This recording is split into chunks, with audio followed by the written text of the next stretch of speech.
It's going to be in that Veno Earthshaker lane, it looks like. TB with the Chen. We've got plenty of heals and sustain to keep that TB alive in lane. But it looks like Max scouting Pleb coming high ground. The jump from the rebound. Lodine's in on this Veno. And there is the trample from MTD, allowing Onmi to claim the first blood. A very early move from them. The Primal Beast. He's changed it. I like the change up in skill build. So while maxing Welling Death would be nice against the Primal Beast, he understands the only way this guy does damage to me and threats my life. Max, please don't try. Wait, MNT's nearly dying bottom. They got the soul rip off, but Pleb dead up top. Both side lanes having a go at each other. God, can they let me speak? I have so many thoughts. I have so many things to say. They're all just getting lost in the source of death. Well, the chaos consumes you. And another one, a double for Pleb.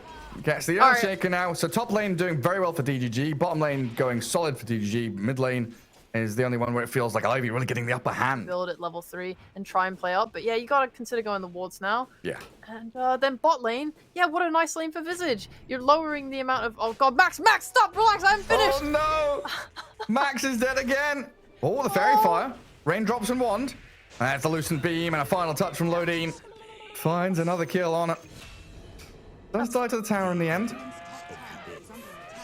And finally, this bot lane. Yeah, it has just been a very nice time for Onmi. Like, the Undying lowering the amount of... He's farming like a madman in the jungle. So you've kind of left the TB alone for a little bit. Brought Earthshaker down here to defend. And Chen is getting closer and closer to that mech. You're right, though, with this Primal Beast rotating. Wanted to get involved down bottom, and it looks like they're gonna aim for low skills TB. They've blown up maybe next time, though, with the arrival of Mobe's Timbersaw, and now the MT Primal Beast is stuck behind tower. Chakram down. 4 heroes rotate into that lane. And DGG gets shut down. What a nice time for Timber. He doesn't feel pressured to rotate right now. I think he's just...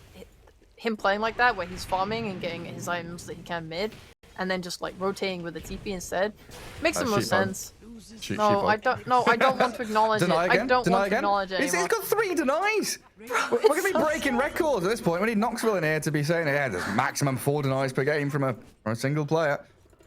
I feel really bad for Max. He's trying now. 7 minutes, I want to say. Now he's not died in a long while. As Midas has drums. Scaling up into BKB next. Yeah, I did also see Lodine buying a BKB pretty quickly. Oh god, Max is just being dived under tower. We spoke too soon. The heal from Chen won't keep him alive. Primal Beast dive and the Wraith Pact there. As Ivy trying to return the favor onto MTD. Looking at the familiars, looking at the Primal Beast. Cube has blinked in. The onslaught gets him a bit of distance until Mobe comes in with that nuke damage, just raw power from the Timbersaw, and getting on top of the Visage now. Have they got another stun? Where's the Earthshaker? He's there, ready with the Fisher. Blink back in, find 2 core kills. That's your position 2 and 3, who are way too far out in front, pressuring tier 2 tower. Yeah, that's not ideal for sure. The space that you're giving Luna is not really worth that. I mean, Ivy are just committing a lot of heroes. Oh, They've been spotted by Scan. They get the read. They know they're up here. In comes Cube, the Echo on the 2. Max, he's got the damage with the help of low skill to bring down Lodine and Pleb.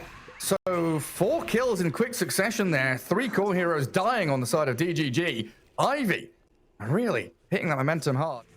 I mean, even the Timbersaw is a bit tentative about going high ground. Pokes his head up, says hello with a courier from Chen. They do Fisher maybe next time as they get the high ground tomb, and Lodine unleash onto JM. Trying to chase forward. There's zombies all over the place, and Veno with their Plague Wards out as well. They're trying to blow up the Timbersaw, but don't get the job done.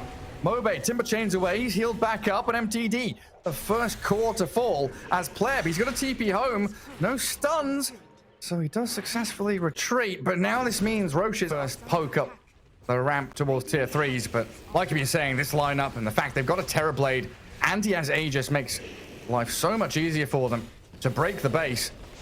And it doesn't feel like DGG are ready for this whatsoever. Yeah, they've got the Luna BKB finished, but you have a reflection on you. Chakram's killing your Undying. He's got no buyback, and there's always the threat of this Blink Echo Slam from Cube, and the Hand of God heal with the Wraith Pact mech from Chen. So making a jump just seems impossible. I try and keep them back with the decay spam, but this buyback from MNT just quickly dispatched. Oh, MTD's in onto Mobay. The Eclipse, there's the heal though, and the Sunder from low skill keeps the Timber in fighting shape.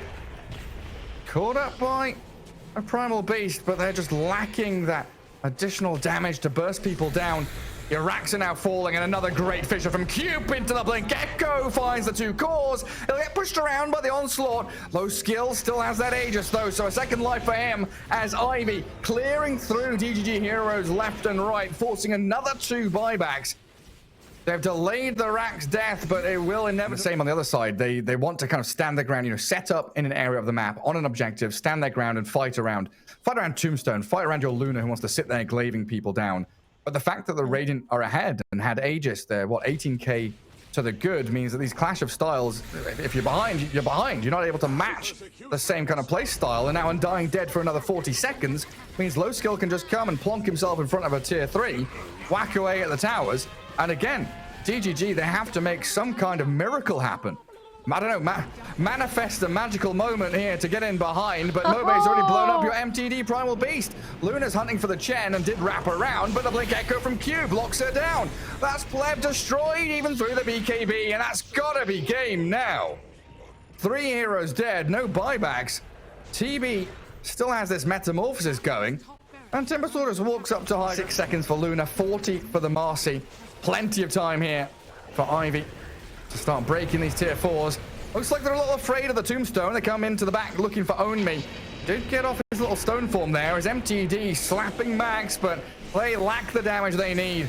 No amount of soul assumptions are breaking your way through this line of Ivy as they charge towards your tomb, towards your tier 4s, and MTD's Primal Beast will onslaught back towards Fountain, but they're going to get slowed down here and caught. Wraith Pact is out. The TB with the Skadi will make sure there's no retreat for any of DGG, and there it is. The GG is called.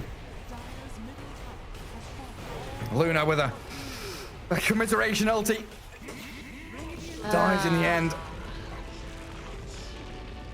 Tying things up, going to game 3. Ivy looks so much stronger, like similar to game 1 in terms of their timings, but they with this draft are able to hit it much harder. I liked Ivy much more this game. I liked them last game in the early game. I think they just kind of took that.